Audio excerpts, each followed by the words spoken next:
Hi, welcome everybody. Can you hear me? Yep. Still letting people in. Welcome.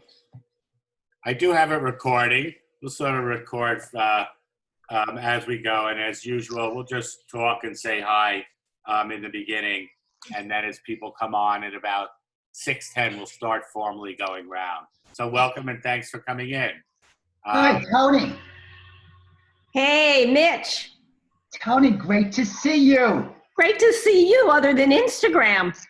Well, I have to tell everybody that joins this meeting that they must follow you. And Facebook and tweet. Tony, not for your art, for the food. Oh, but Mitch, you were here for dinner. Remember? Look, you know, my girlfriend, she used to send me pictures of what she was making. She's a great cook, and we haven't seen each other since March 14th. So when I sent you that thing, I said, hey, can I have, do you do delivery? I meant it. I would love to go to a restaurant. Exactly. Oh, Mitch, come on over. I make dinner every night. No, I just got my antibody test back. I tested positive. So I'm happy for that. It doesn't mean a lot, but it's a positive. It means I did have it. So how are you ensconced in Long Island? Forest Hills. Where? Hello. Forest Hills? Okay. Yeah. We'll talk. Hello, Mitch. Nice to see you. Great to see you, Amy. Out Thank on the left coast. Yes. And you on our wonderful East Coast. Yes. Right. So, how's everybody doing today? Good. Good. Good. You look good. So, we're here in California. Usually Sunday and Monday are my days off because that's usually when galleries are closed.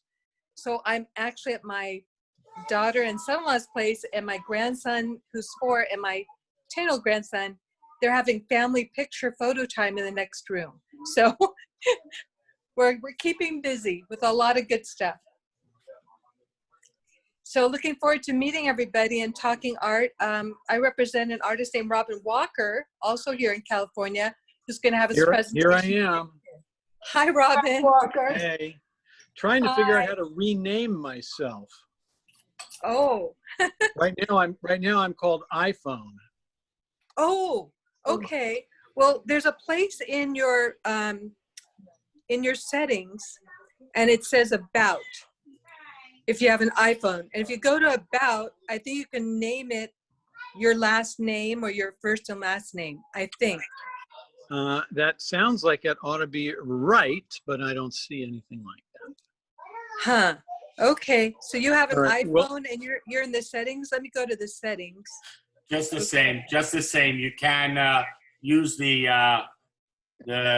little mechanism for chat, and you can post it in there, so we'll recognize you. But welcome everybody. Welcome to Artist Talk on Art. We'll continue greeting people for the next few minutes, and then we'll go around and we'll start formally. But thank you all for coming, and nice to see a turnout from such a wide area. And our format is to go from artist to artist and have you talk about your current work, your past work, whatever you like to share. And you can share on your screens. You can share by holding objects up. And we try and help. We run into little technical difficulties, so bear with us. But I think you'll find it enjoyable. And of course, we let questions go as everything goes along. We all ask questions and have a nice dialogue. I will try and limit it if possible, just because we do get a nice turnout and some people do have time constraints. But it's so nice to see a large group. And we'll start briefly. We'll start in a few minutes. Welcome again, everybody, to Artist Talk on Art. Use your chat mechanism if you want to post information, your website, if you want to say something, any thoughts that you don't want to speak, but you want to type in. And we'll be putting some information in there as well. Thank you, Barry. Nice to see you. I think what you suggested for Robin was good too. Robin, in the Zoom, you can put your first and last name. I think Oh, I I'm got it. listed as our client services. I got it hooked up. I changed my name now. Nice. Yay. How Nice. I'm glad. technical. Well, you look good. Nice All to right. see you. Likewise. Thank you. And I think I see the studio there, the other studio. You do indeed. Well, Good. having said that, I think maybe we will just jump in. And Robin, since we have your name right, are you game to go first? Again, everybody, welcome to Artist Talk on Art. I'm Barry Kostrensky, the president of the board. There are 8 board members who all put in effort and work to make this happen. I welcome those that are here on the board, and those that aren't still do a lot of work behind the scenes. Thank you all for making this happen and bearing with us with any technical difficulties. We sort of, we'll go from artist to artist. Any questions, remember you can text in. When you speak, you activate the system. And we always want to hear, yes, I like that, but sometimes that can make it confusing in Zoom. If you want to focus on the speaker in the top right, next It's to okay. the mute button, next to the mute button is the 3 dots. You can mute yourself, or the 3 dots, if you hit it, you'll have an option to pin video. So I just, I ended up muting Amy for a second when I heard her background sound. So you all understand this, yes. So this will be a lot of fun. Robin, where are you in California? I'm in northern LA County. Right now I'm in Woodland Hills. My home is in Granada Hills, but it's, for those of you who don't know, that's 2 different parts of the San Fernando Valley. So we're north of the looting, unfortunately, right now. So, and I'm in my studio, which is I'm a painter, but I'm also a psychotherapist, and so I have created a studio that has a consultation space, which I can if you're interested, I can move my camera around and show you what it looks like. That's a yes. All right, so let me change the camera. Okay, so hang on, there we go. Okay, so there's my front door. I'm going to turn around and start with, there's my consultation space. That's where I sit and talk to people. And about 75% of my practice is with kids, which means that I have, cabinets like this that are actually full of toys.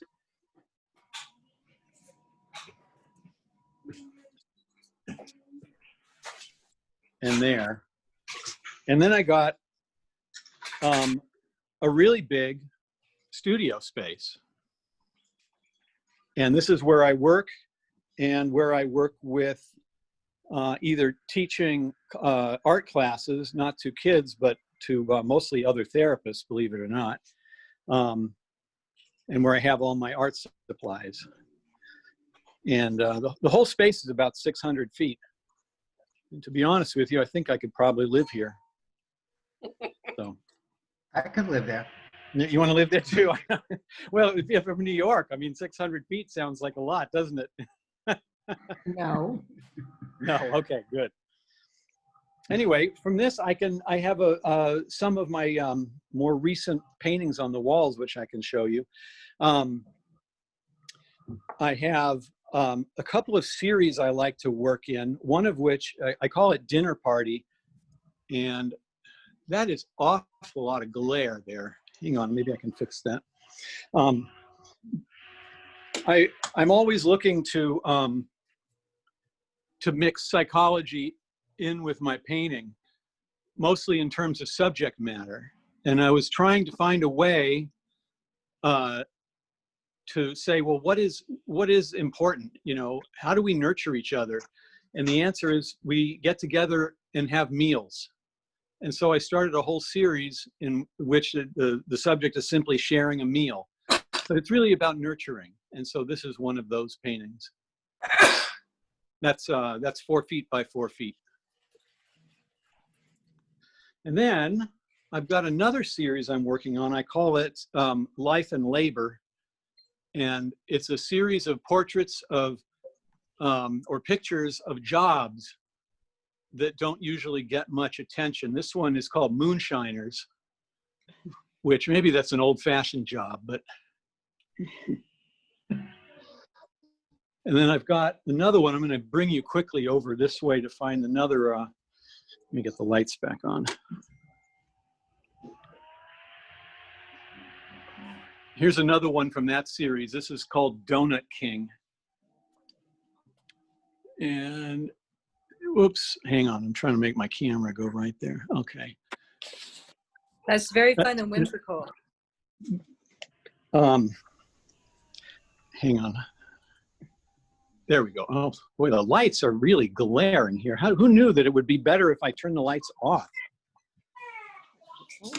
I paid a great deal of money to have lighting installed here. Well, that's much better without the light. Okay. So that's Donut King right there.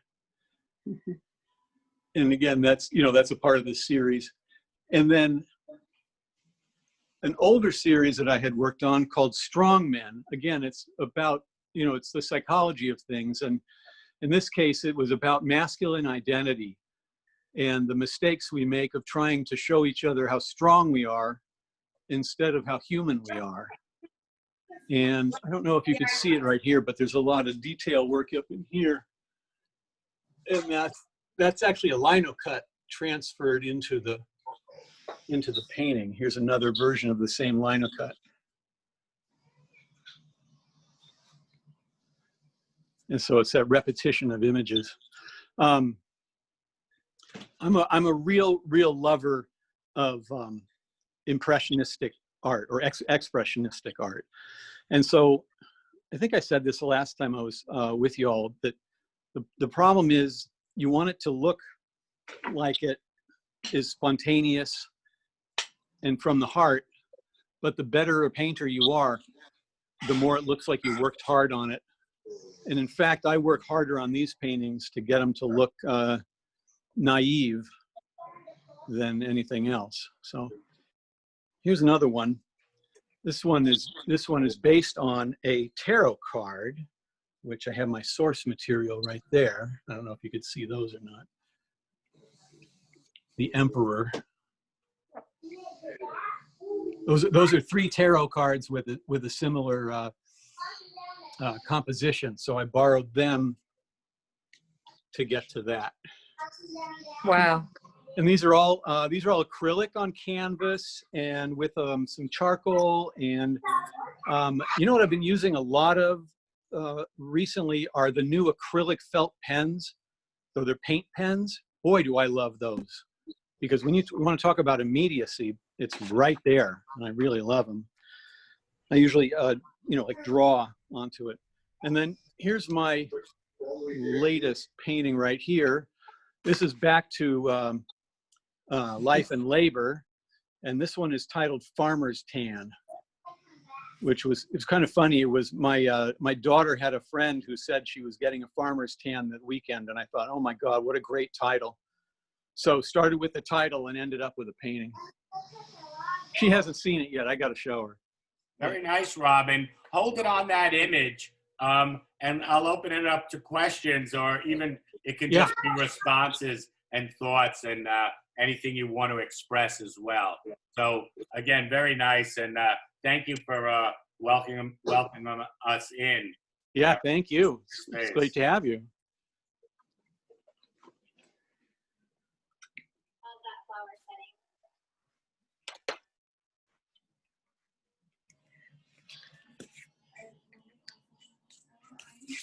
Robin, that worked out really well. I could see the studio. I could see the artwork.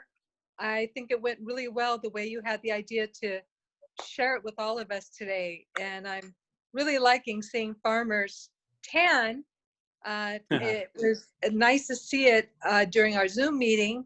I saw the post on Facebook, but now I can really see it even more clearly, and it's looking great.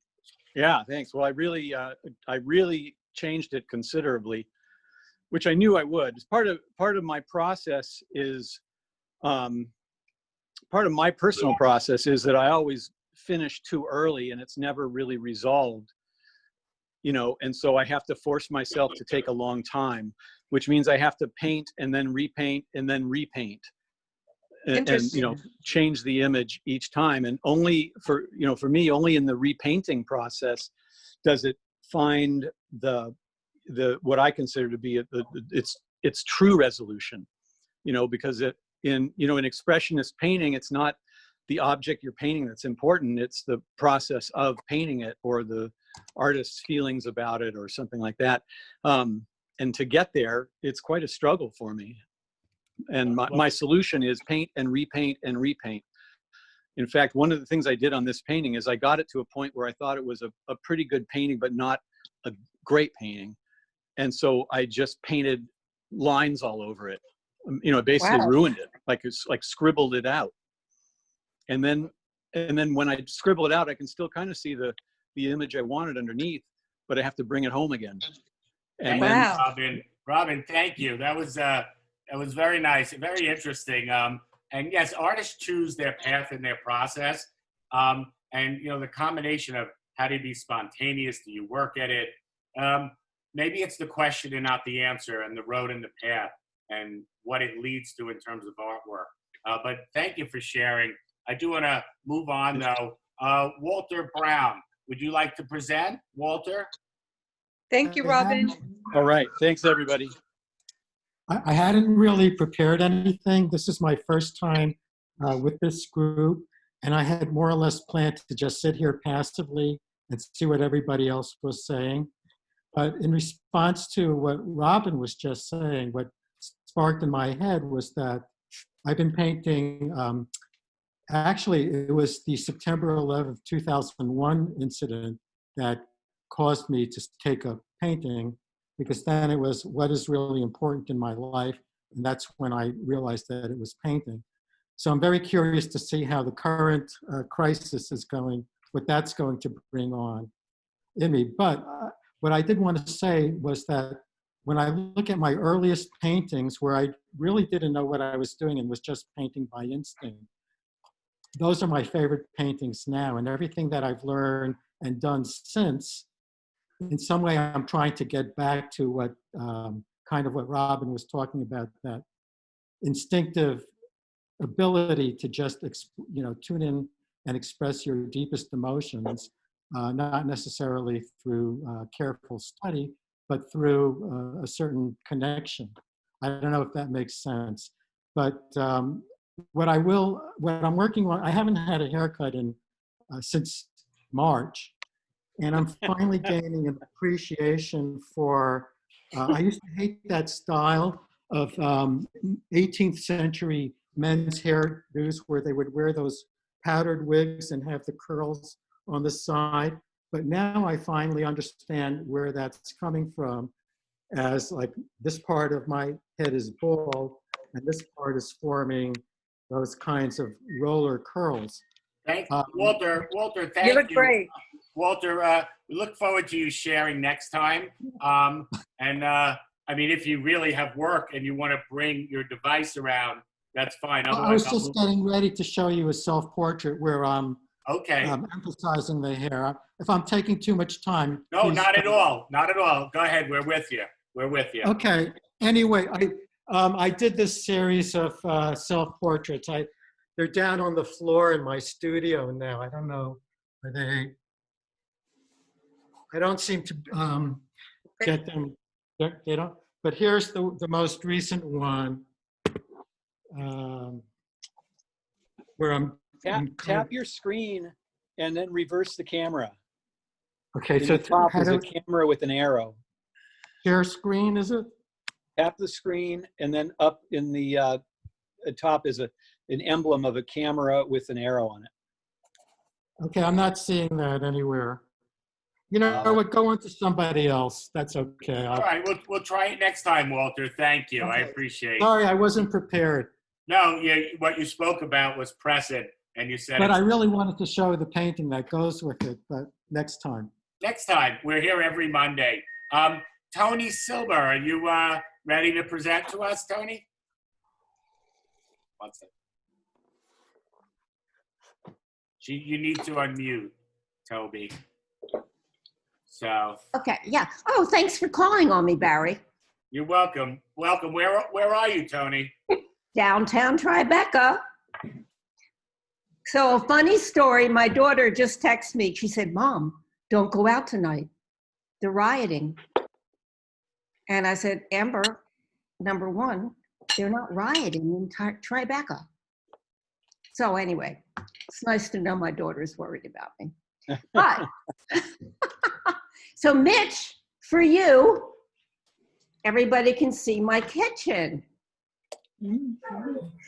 I It's have gorgeous. well, I have 2,400 square feet, Wow. Nice. which is not bad in Tribeca. Now, this is not my studio. I wish it were. My studio's in the back, and but I'm here. You can see one painting behind me, which is not the style I'm known for. But I do something called aerialscapes. Well, I named it that, aerialscapes. This is a figurative piece, though, because I don't like to do just one thing. But I'm not really going to show a lot of artwork here because that would take a lot of time. I suggest two things. I have a website, which is Tony's Art. Hello, who's Olga? Tony, what you can do is you can go into the chat function if you want to type anything in. I will. Just tell us briefly what you're working on now, or how you're reacting, or are you at all to what's going on? I will tell you that. I don't have to tell everybody, it's a tough time. And being in New York and loving art, loving theater, and the things why I live in New York, it's very difficult. And so here we are in our studios, in our little safe environments. And I feel like my husband and I live in a bubble anyway. And I am sad to see the rest of the world starving and unemployed. But be that as it may, all I can do is send money, which I do. And I hope to stay well and healthy. And I hope everybody the same, that they should stay well and healthy and stay inside if they can. Thank you. Wish the same for you. Thank you so much. Thank you. That's my husband that just came home. He's great. I mean, we're both out all and about all the time. Tribeca's beautiful if you've never been here. Well, thank you, Tony. Thank you. I'm going to move on because we have a lot of other Yeah, artists. I'll put that in the chat though, so that people, if they want to actually see my work Excellent. or follow me, they can. Okay, Excellent. great. Thank you, Tony. Okay, Thank you, I'll Tony. mute me for now. Okay. Carol, would you like to present? I would like to present, but I'm not ready to today. I, like Walter, am joining you for the first time, and I'm very excited to be here and would love to present. I had no idea what was going to happen, so I wasn't prepared. I am a mosaicist, so a little bit different take. I'm working on an unbelievably exciting project right now, but I am not prepared technically right now to share that with you. Although I'm in my studio, I'm not ready to share that with you, but I'd love to another time.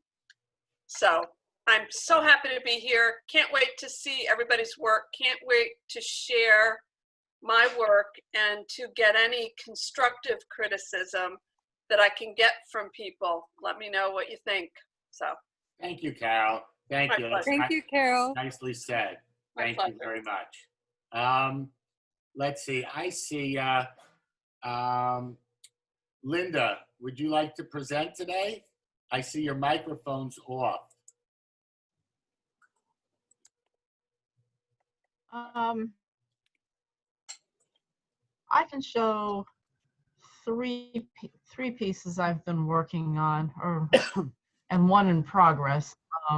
So 3 are finished. You might have seen a couple of them. I can find them. So because I'm in New York City, I'm in Chelsea, and I have a studio apartment. I can't get to my studio space. And so I've been working in my apartment, and it's very small. and it's very messy. So all I do is show you screenshots of the images, which is less chaotic than looking at the apartment. But Might be fun to see that, though. no, Sounds like it's a legit New York experience. yeah, it is legit, but it kind of gets smaller by the week, and because I'm also making some masks, and I have the cats, and you know, and I'm working from home. I have a job. I'm working from home, so it's just the best thing about it is the view. But even that's, I don't know where are they all? Well, here's one. This is actually the most recent one that I finished. So Linda's going to use the screen share, I believe, which is a It's function. Could you explain that? Yes, so it's a function sort of at the middle bottom of your screen. If you move your cursor down, you'll see chat light up. You'll see maybe screen share. So you gotta move your cursor, and when you do that, it'll show what's on your screen. So beware. You obviously want to have, you know, the images and the things open accordingly. So, and when you do that, Linda can also, in essence, control and then stop screen sharing. So this way, everybody goes back to normal. And likewise, in the top right corner, you can sort of navigate the speaker view or the gallery view. Press on the buttons a little bit, and you'll see different things accordingly. Linda, ready? You have to enable screen share. It says it's disabled. Okay, let me do that.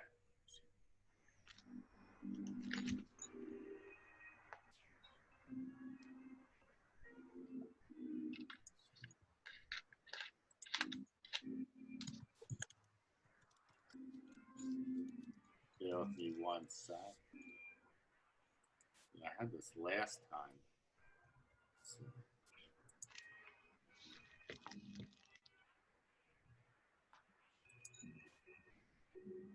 Try it now, Linda.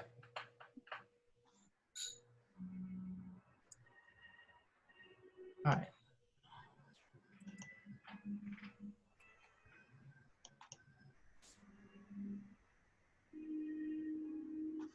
All right.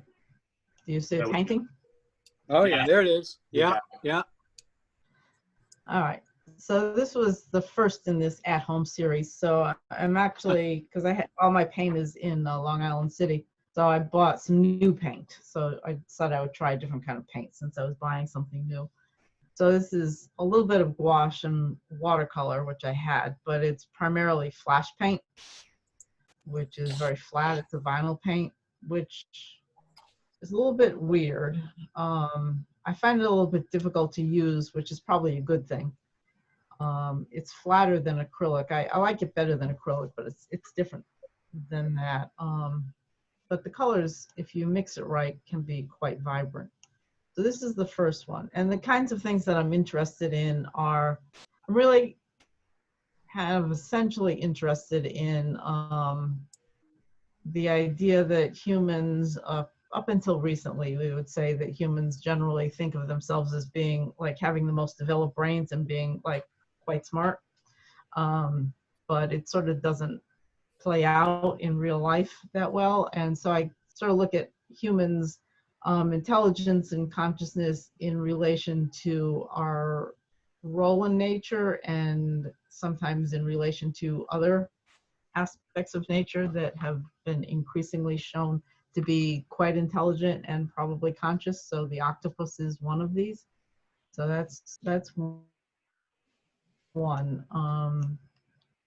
This one is, where's the stop share? So this is one that I more recently finished.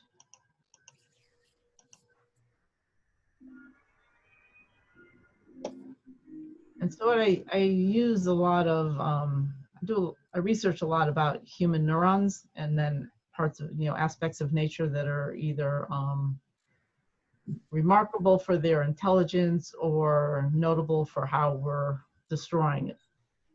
So this is, the yellow stands for a polluted river, and the other things are my version of human neurons.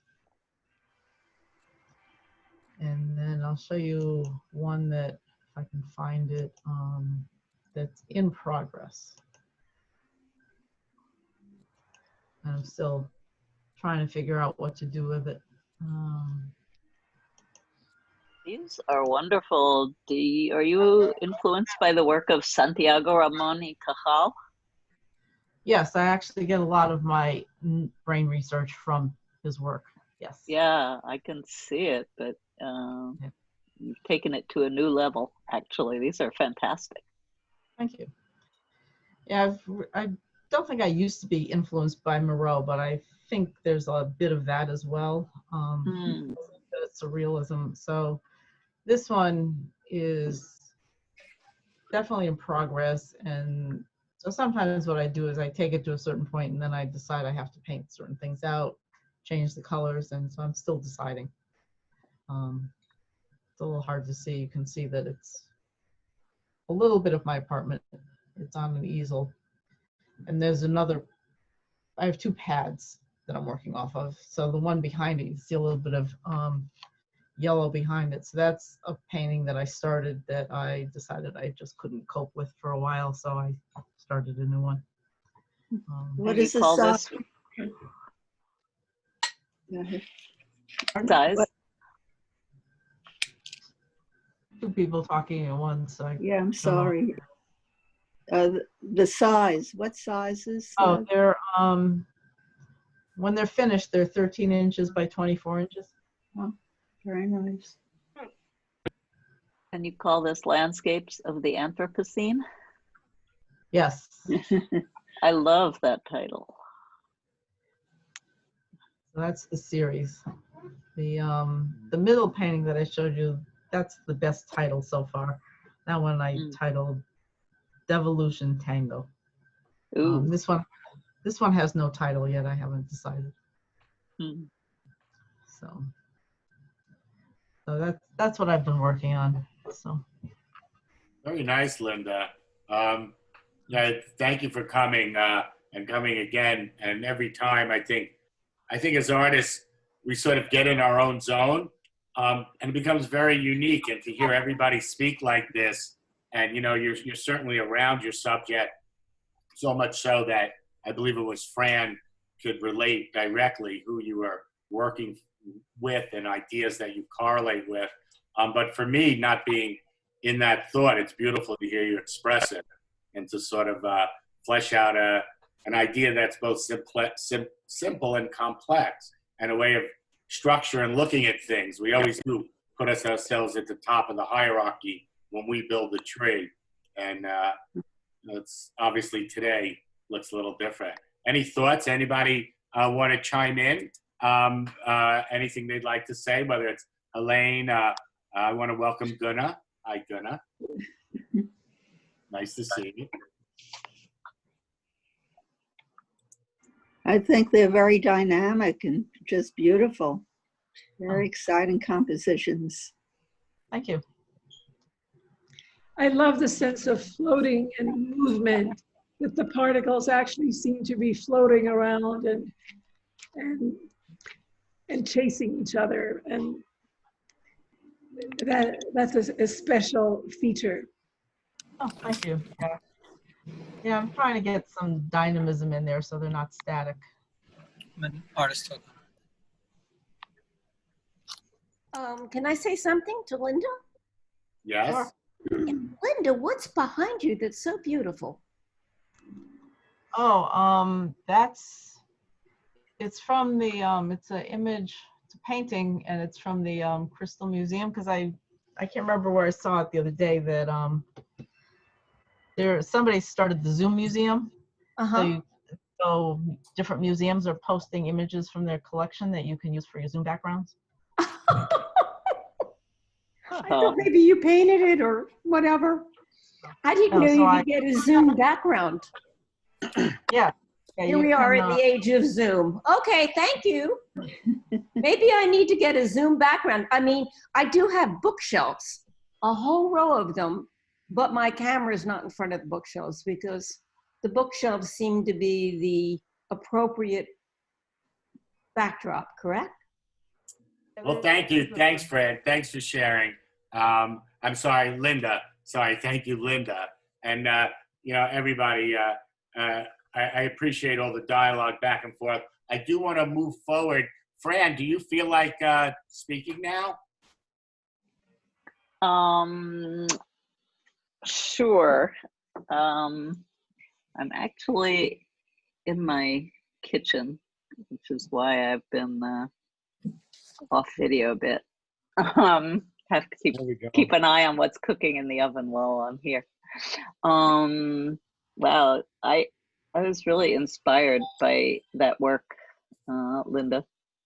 I love octopus. Maybe that's part of it. So I am continuing to work on self-portrait a day series that I've talked about here, and that's been keeping me busy. But someone, who was it? Was it you, Tony? Mentioned aerial artwork, and it made me think about another series I have, and I was just looking to see if I could actually get it up online and then share my screen with you. Would that be possible? I don't know how this is. Let's see. Go to my website.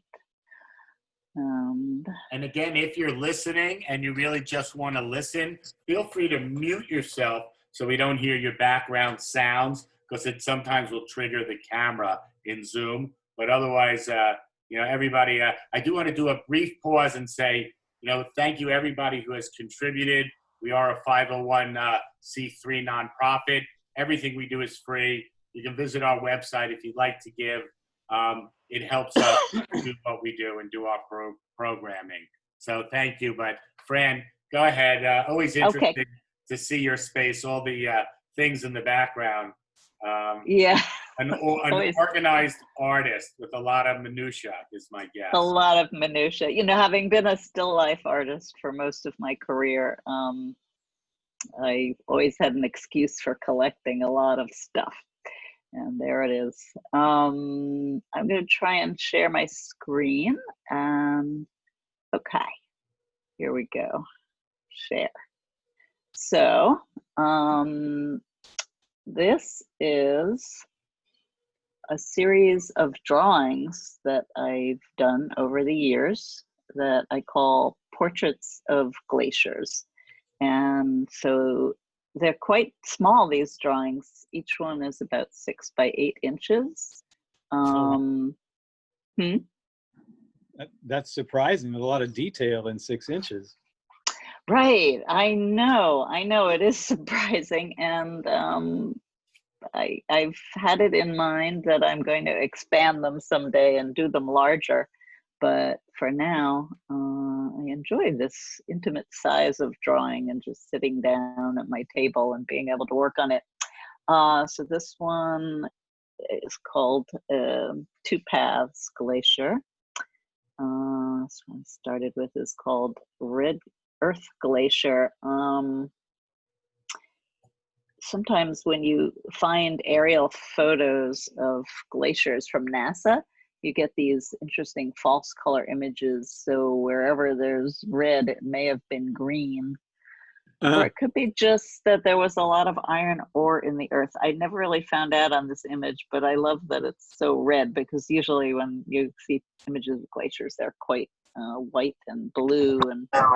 And this glacier is in the Himalayas, and there's a lot of melt and runoff, which is why it has that watery kind of look. Here's one that's in Alaska. So this came out of my concern about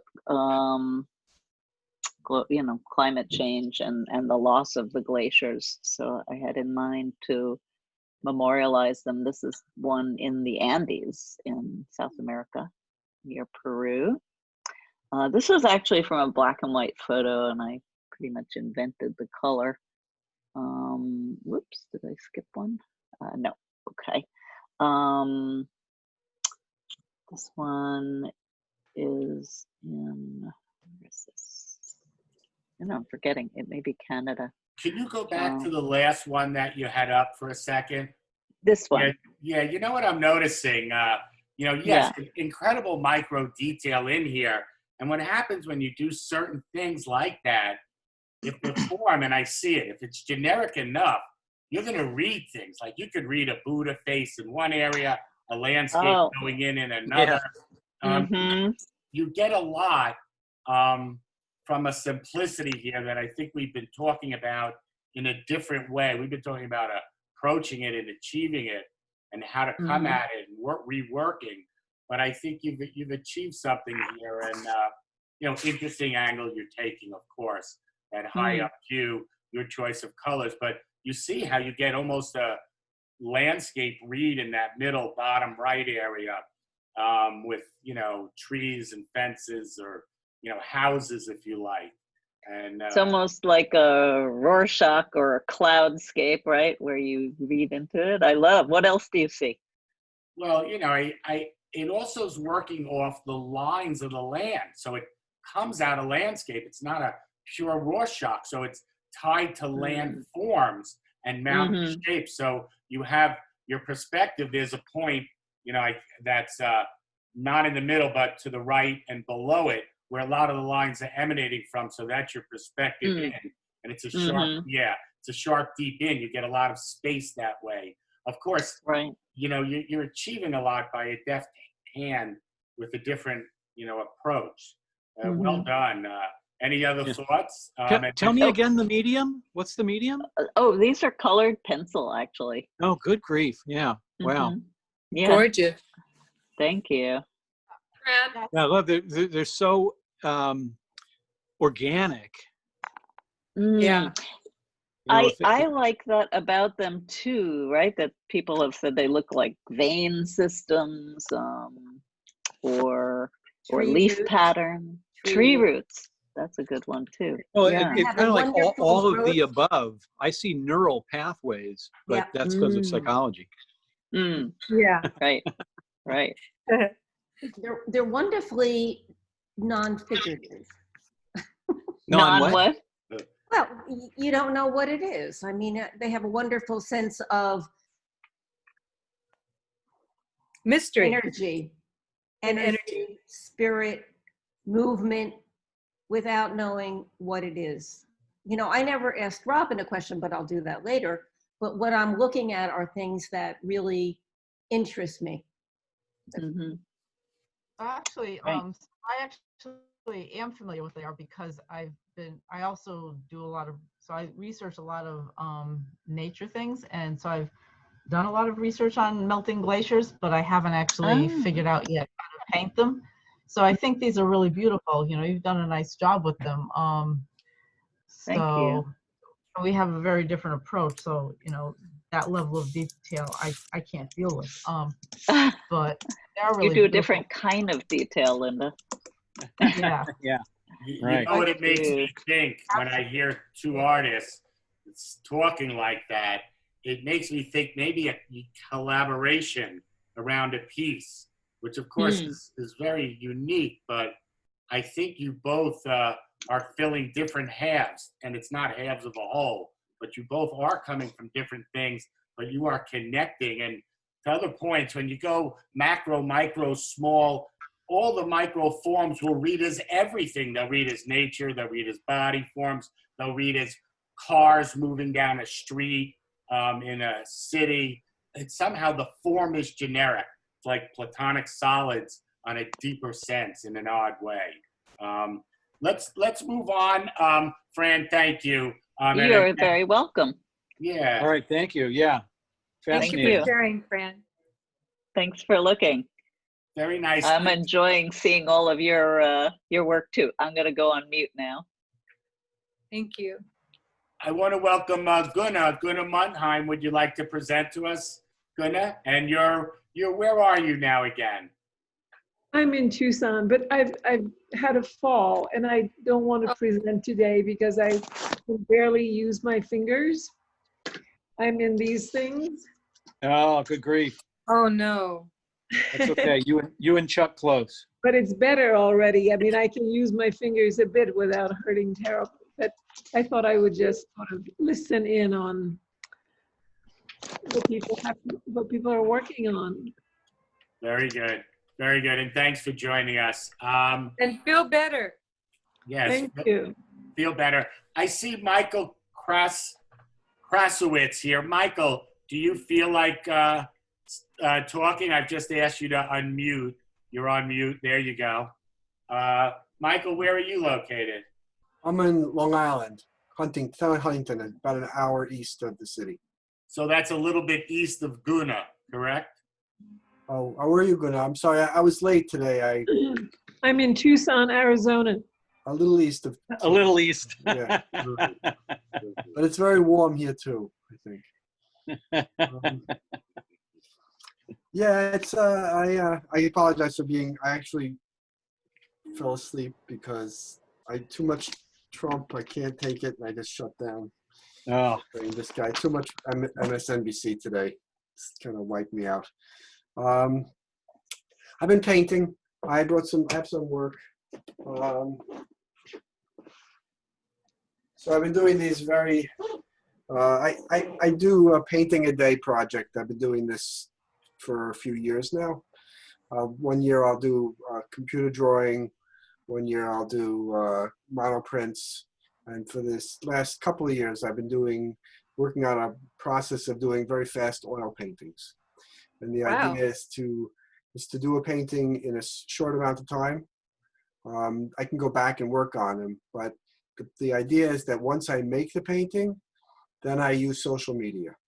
So my idea is to create this idea where I'm making something and I'm putting it on social media. And in the last couple of weeks, I've been doing Instagram Live.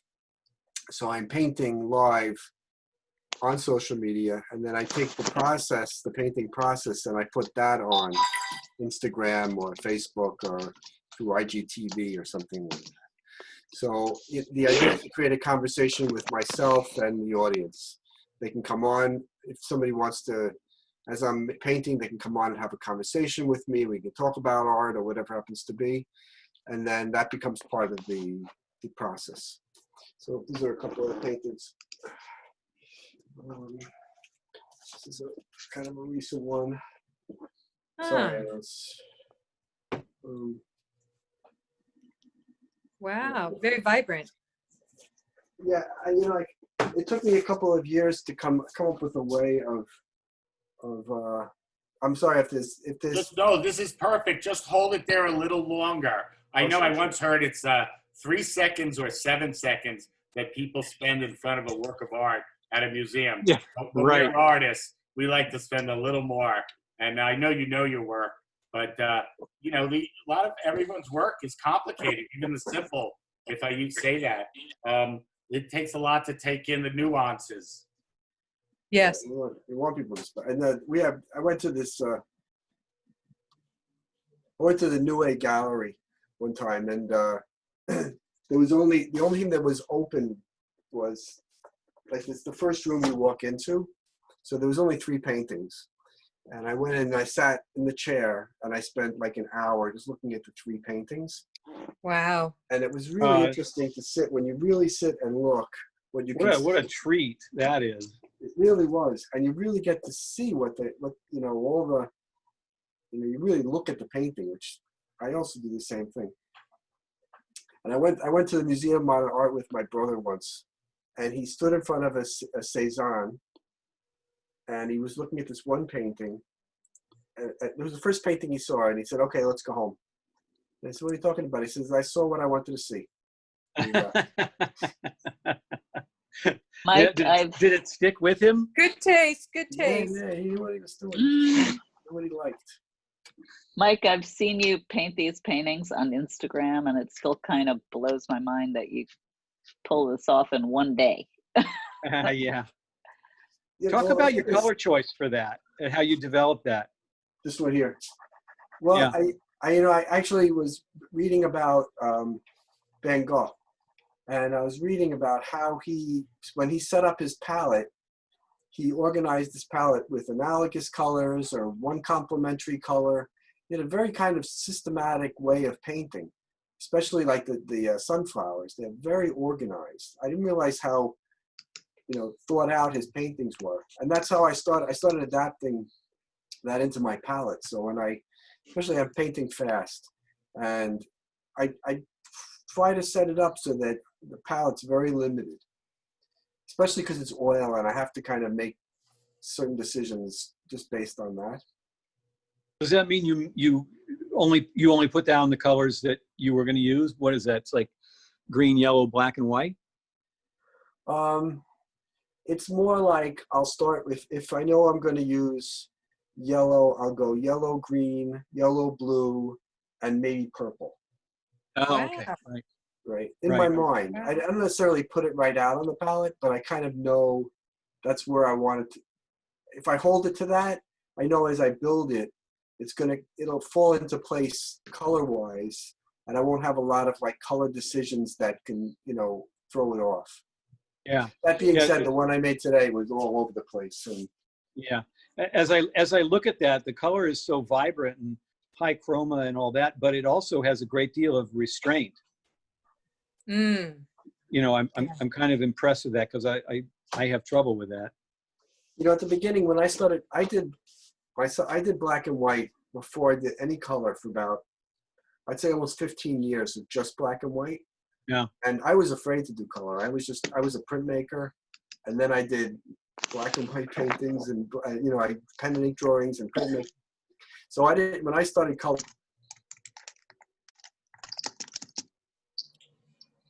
I think you're freezing there, Whoops. Michael. Mike, Yeah, you froze. I got him frozen. Yeah. It's interesting what he was saying because I also started in black and white before I moved to Oh, color. wait, maybe Michael's Oh, back. here we go. Are we going frozen? We You lost were. you, and you appeared with a brand new painting. I know. So I you like did that in about 10 seconds. It was good. All right, sorry, my internet's messed up a little bit.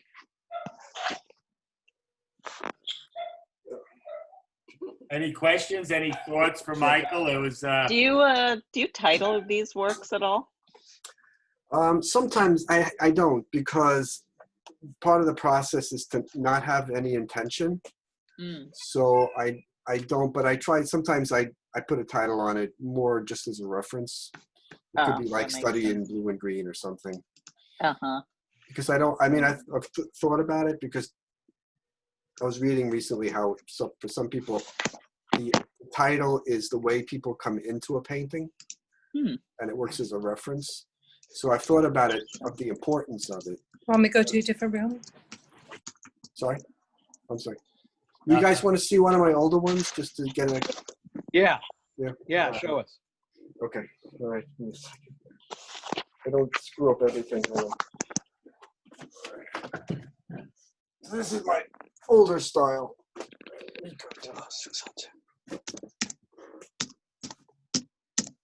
Oh.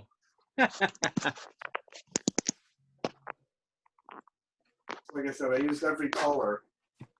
Yeah. Wow. It's funny, very effective though. With the whole color wheel there.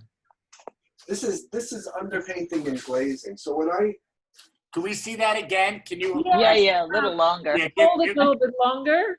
Yeah, act like you're at the Neuer and you sat down. There's lots to take in. Hey, I want to see that one. That was great. Come in a little closer Beautiful. so we can see the detail. Excellent, Hey. excellent. So you went to. I want to see that. That's Yeah, fabulous. hold it. Don't go away. Wait a second, I gotta move my chair. He's a performance artist. It's called the dancing paint. I think we can all agree that's perfect. got to be great. That's very nice. That's so cool. Let us look. Very cool. And you Is know that what's an oil interesting as well? is I could I don't totally care what he see did the- it in. This is underpainting with glazing. Yeah. So when I I can totally first, see the relationship of this to your current work too. You It's know what's remarkable. really funny? I've got to point it out because this is very unique work and form. And at the same time, a friend of mine is here, and I always, when I see imagery, I always compare it to other imagery. It just happens. And this other artist that here has imagery in his earlier paintings that are not unlike that at all. Andy, do you see what I'm saying? No. Oh, well. Say it again, Barry. I'm sorry. So in that last work, I thought of your earlier work, your paintings. Oh, okay. Thank you. I thought it was a very beautiful piece. That they were all beautiful, and I don't know. It seems that I don't know. I enjoyed the way that his colors went from more complex to more simple. It was like maybe more intuitive and not sort of not that the first one was, not that the oldest one was overworked, but it was that it was very worked, and then the other ones were just sort of more just made with a more relaxed kind of comfortable, energy, I guess. And Michael, I think you're right. You see it in the edge work. Yeah. The older one is a lot of hard edges, and the newer one is a lot of left edges. Yeah. Nice. Yeah. Michael, Yes. this is Carol. I have a question for you. Sure. A comment and a question. Thank you for sharing your artwork. It's beautiful. My question is, behind you, you have a mannequin with a dress. Are you also a designer of fabric? I'm wondering, is that there because you designed that? I paint clothing. I don't. I've tried some designing, but it's more like costume fiction.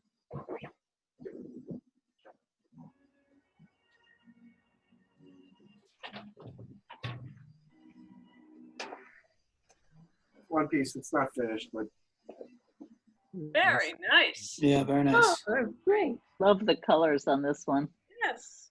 yeah, I've been working at that a lot lately. You have your jacket around?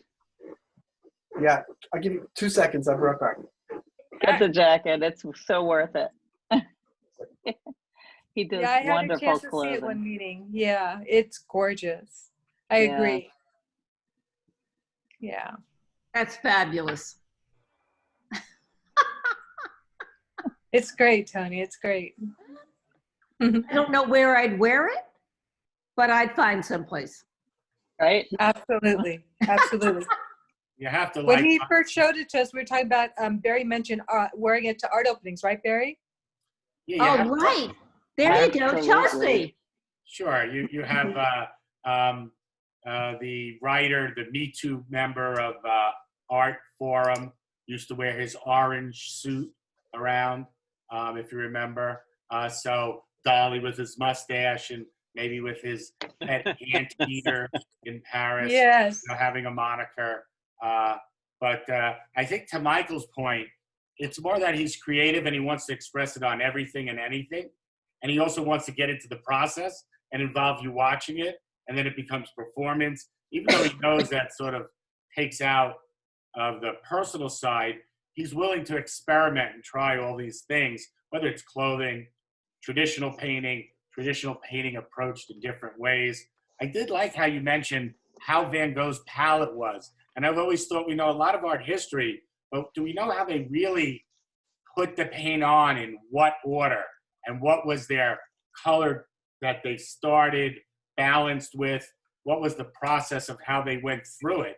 Today, you could watch on YouTube Picasso drawing, and you can really see his hand where he makes decisions and you know what he's thinking. A lot of that history is lost with the 16th, 17th century, 18th century, almost everybody, and it's not been cataloged. So it's interesting that you go into that, Michael, and it's a field to mine for sure. I was at a museum in Amsterdam, and I saw an unfinished Van Gogh.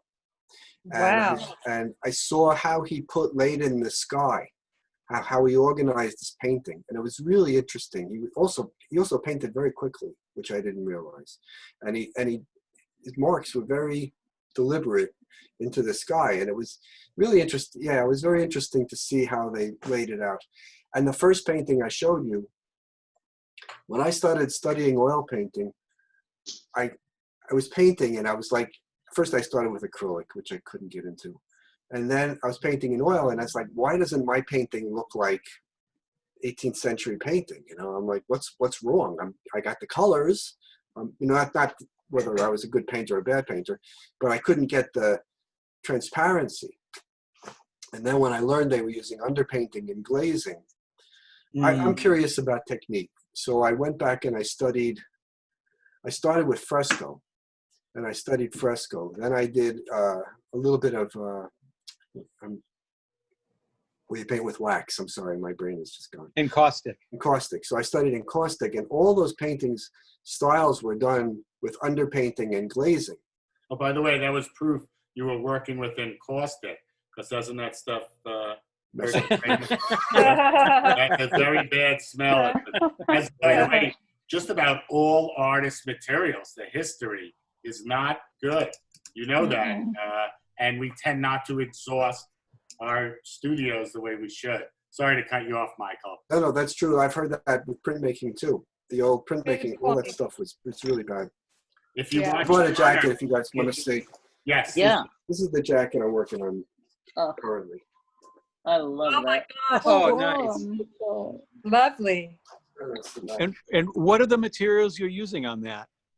This is a cotton jacket that I bought online, and then I use a jacquard fabric paint. Oh, fabric paint, yeah. Which is a special paint that you can heat set. And What color was the jacket when you bought it? white. Oh, okay. All right. This one's almost done, see, but yeah. Oh my God, I really love that. But Beautiful. wonderful wearable art. I love it. It's fantastic. It's Yeah. real. I think it's a great way to. Fabulous. I think it's a great way to communicate your ideas. I recommend everybody have some form of this. This is a long shirt. Yeah. Wow. Oh, wow. And I may steal that idea, but I'll give you credit. Oh, please do, please do. I think we should do an exhibition of wearable art, contemporary. Wouldn't that be fun? Yeah, Yeah, is that would be such a good great idea. Great idea. Yes. And do you sell those online? Are they online? Yeah, I have them on Etsy. It's a tough. I don't want to take too much time, but it's a tough sale. It's what I call an impulse purchase mostly. If I do an exhibition or some kind of event, and somebody walks by, I have people will more likely to purchase it like that. Yeah. So if I do if I had an art show and I'm wearing the clothes, I have some models walking around, then it becomes this conversation piece. That's right. I think you could also achieve it through the internet. But like you say, you have Etsy, you could have a website, but who's seeing it? You got to broadcast it out. You got to be a marketer. It's not a simple thing. You've got a brilliant idea, and I think it's just reflective of your energy. And yeah, Van Gogh, he painted only the last 10 years of his life.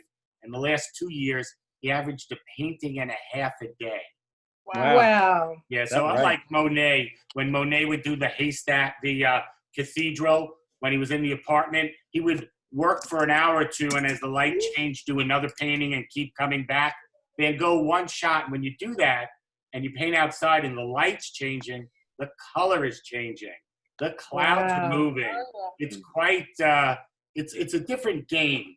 And you said something great. His marks and his lines, they're quick and fast, but they're ordered.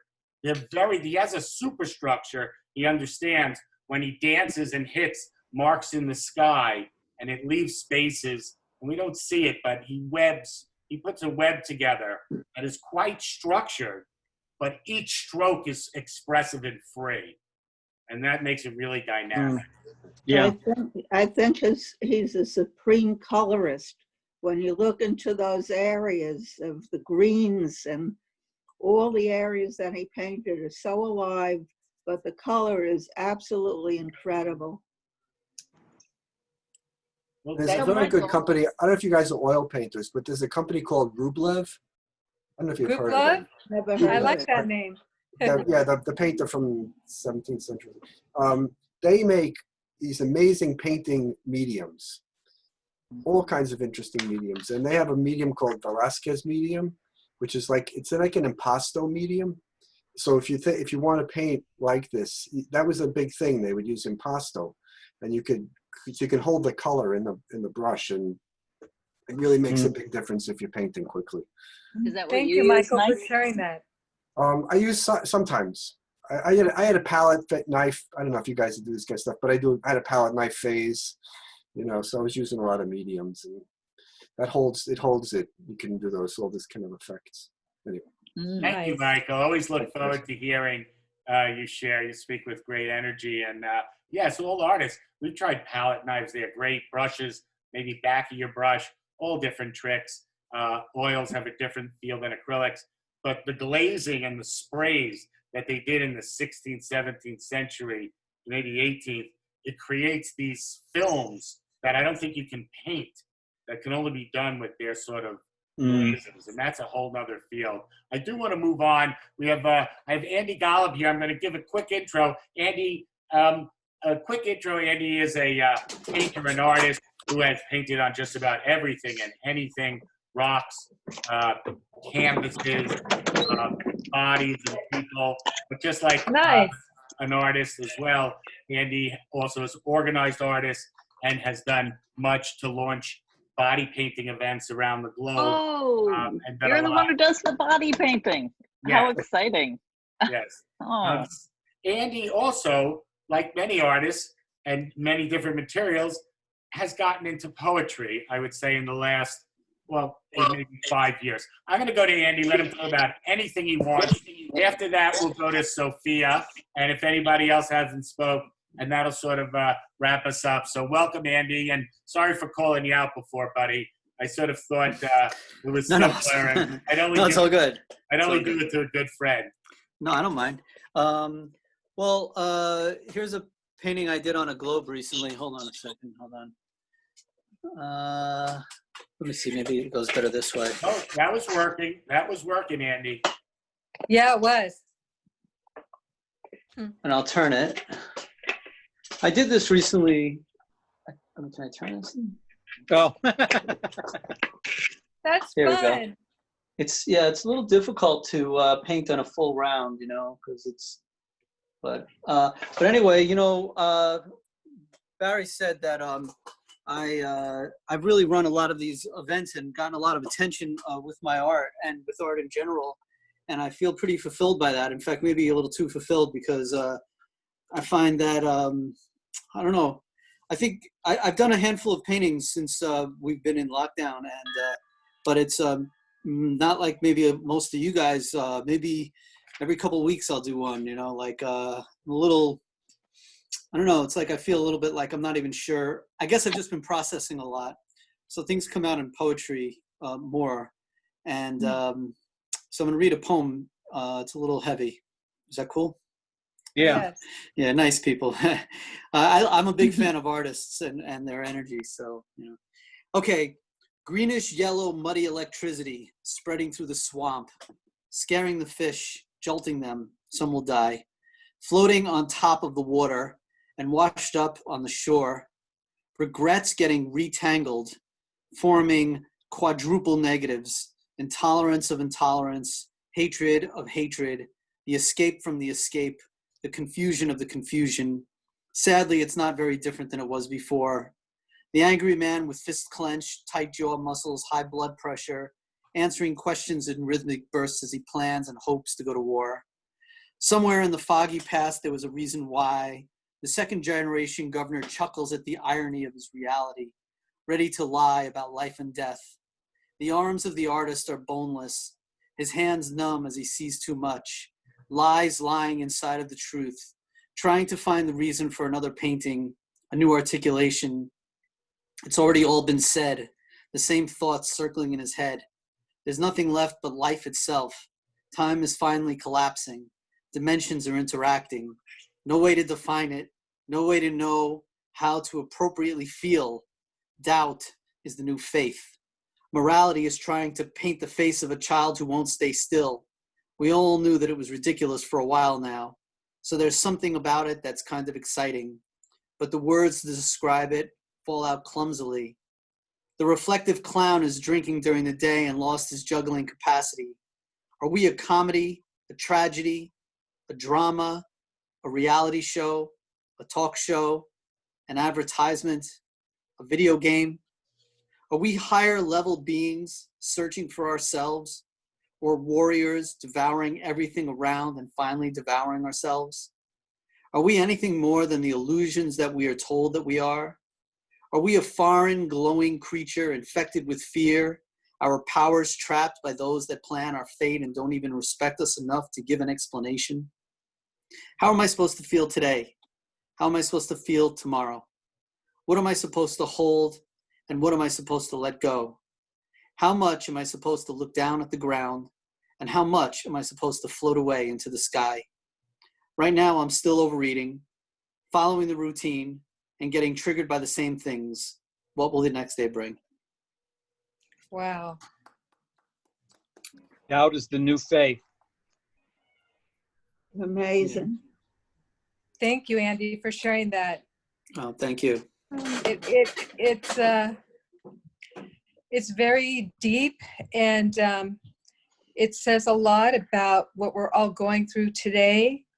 And it can be very challenging to keep looking for a creative and positive way to get through it and to make a difference. Thank you. Yeah, yeah. But I believe we will. We will. Come on, New York. And us in California too, right? In LA, yeah. Yeah. Thank you, Andy. Great. Thank you. Great. And Thank you. I Thank just you. wanted to say that Thank it's so great because I've also had moments where the images don't flow at this time, and being able to put it to words like that, that's a great thing. I hope you keep doing that. Thank you. Nice. Yeah. It's very powerful. Yeah. Very powerful. Thanks, Andy. Thank you, Barry. I'm gonna go to Sophia. Sophia, can you pronounce your last name for us? Rakuya. Rakuya. Sophia is an intern with the Artist Talk on Art. She's out of the northwest corner of the country, and out of Portland, Oregon. Yeah. Yay. Nice to see you again, Sophia.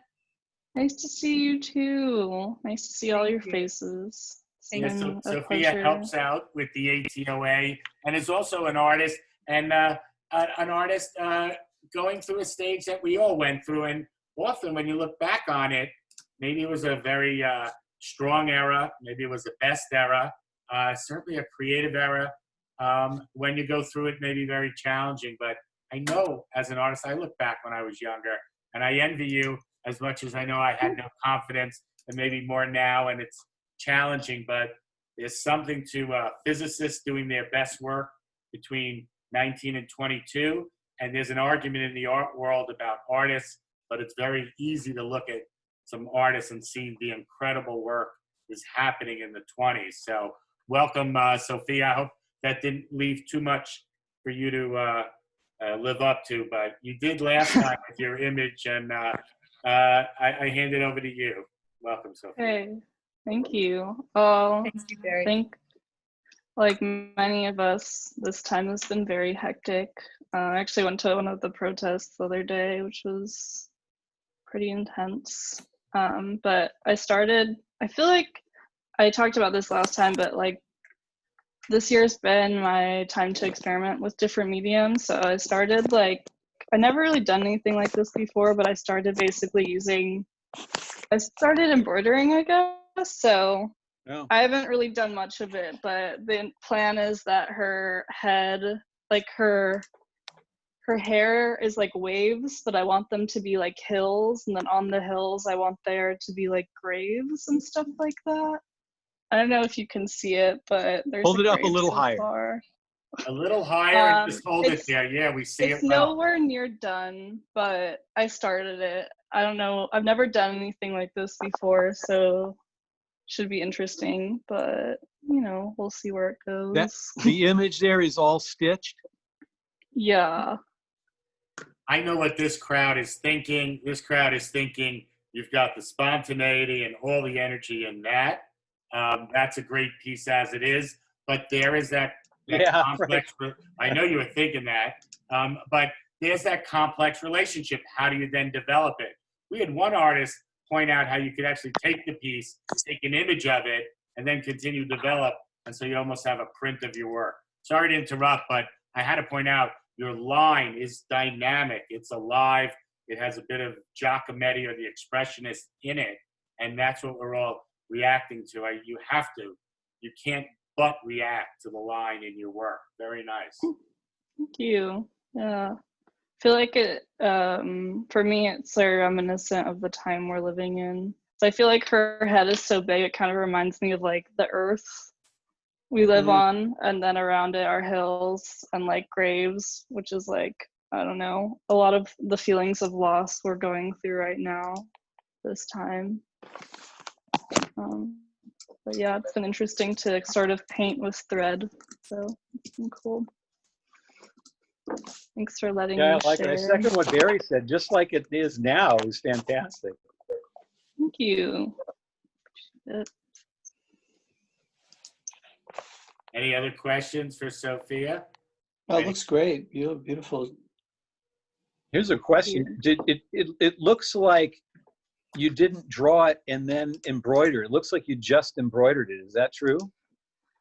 Basically just embroider. I had like a few one sketch I was sort of using to sort of set the groundwork for the embroidery, but I didn't really stick to it at all, which is fine. No, I think it's better because it looks pretty fresh, you know. Yeah, feels pretty fresh. I've been looking at embroidery too as a way to do my clothing. And I noticed that there's a thing called a needle puncher.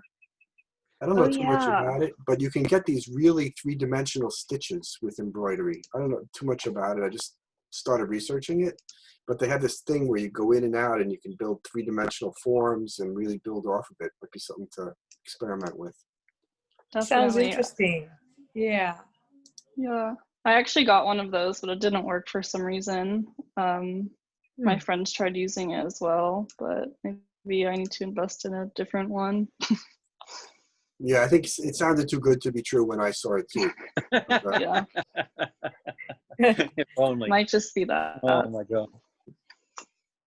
Well, very nice, everybody. Did I miss anybody? Did anybody want to share or say anything? I do want to recognize any artist or anybody if I haven't. I'd like to show some new work. I'm Helene. All right. Oh, I'm sorry I missed you, Helene. That's okay. I just raised Hi, my hand. Helene. Hi there, Fran. How you doing? Good. Good to see you. All right. This is... It's Amy. Thank you. Oh, okay. Hi. Hi. Hi. But it's good to see Fran too. Yeah. Okay. I've been working on a new theme based on walking in the neighborhood and taking walks in less familiar paths.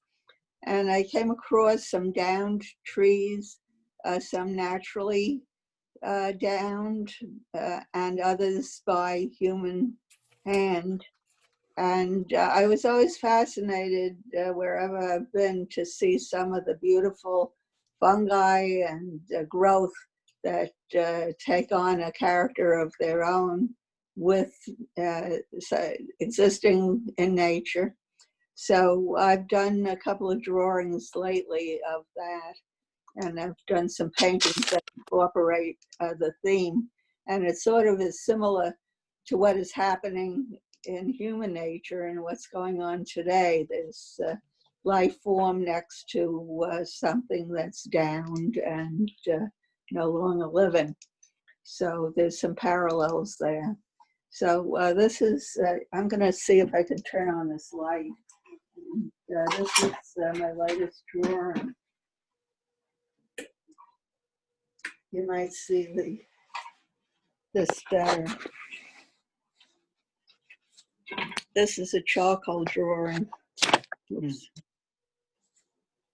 Of a down tree that was cut That's down. gorgeous. That's gorgeous. So that you're getting the first showing. I just did it yesterday.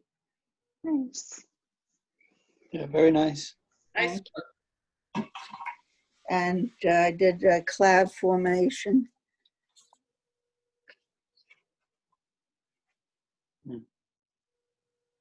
Nice. Very nice. And this is another one. Just very spontaneous. Yeah, very nice. So I'm developing a new series, and I'm carrying on.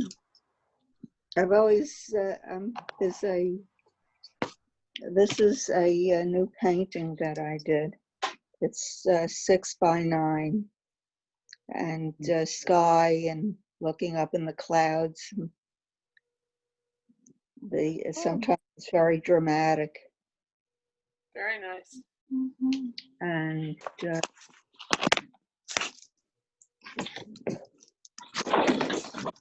oh, here's another. And I'm playing on the theme of the evening sky. And it's sunset. I don't know if you can see that as well.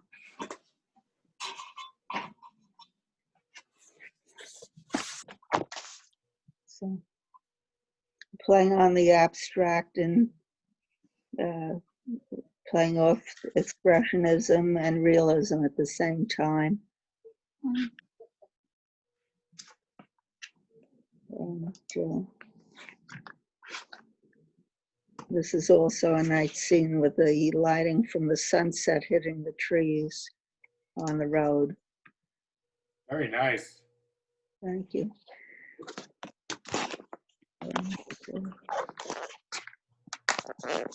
One more. Kind of surreal. So that's what I've been up to. Very nice work. Oh, thank you. So this is a whole new thing. It's a nice way to share. I just want to thank everybody for coming. We do this, the Artist Talk on Art does this every Monday. We have more programming coming. Do keep an eye on our website. I did put it in the chat. It's atoanyc.org. Your support helps us do things. We offer everything free right now, and we have in the past. We ask for donations. If you like, check out the website. There's more than enough on there for how to contribute. You make it happen. All of you coming together and sharing. And, you know, the elephant in the room here are the riots that are going on now. We got hit with every 100-year event with this pandemic. And now we have rioting the likes that, you know, maybe we see every 20 years in the summer. And it's a very hard time. And even when Andy brought it home with his poem, maybe that expression helps us get through it. Maybe you artists talking about going on a walk, seeing decay, and seeing how that parallels now. That's sort of a sort of cathartic release for us as artists, but in a creative way as well. So we're channeling, but at the same time, everybody's got to be hurt. I mean, at one point you see people breaking windows and burning things. How do you take the intellectual withdrawal to go do a painting? So it questions, is this a time for painting? And of course, as artists, we know it's always a time for painting, except when you have to run from a bullet, so to speak. But some people are doing that. Literally. People are doing that. So these are tough times. I think our sharing, our coming together, we don't resolve things, but we something happens in the group that doesn't happen in the individual. And that's why I want to thank all of you for being a part of this Artist Talk on Art event. And come again and reach out to us. I want to thank Mitch Pilnick, our board member, who's been a regular at these events, and the other board members who, you know, do everything they can for the organization. So Thank you, everybody. There'll be Thank a you, Barry. new Zoom link Thank you. for the next one that comes. This link Okay. expired, so keep an eye out. I'll do an email blast and I'll have the website updated. So that's your best way. And of course, you could always email me. So thanks, everybody. Thank you, All right, Barry. You did a thank great you, job Barry. as always. Awesome. Thank you. Barry. Thank you, Thank Barry, and I everyone didn't here. know if I had a phone call. Thank Okay, you all thank to you you, all so you much. I guys look for forward to continuing calling to you. do art. Everybody's calling me about the riots. Oh yeah, Wow. it's tough. I hope everybody's okay. And I will give you a call later in the week, Tony.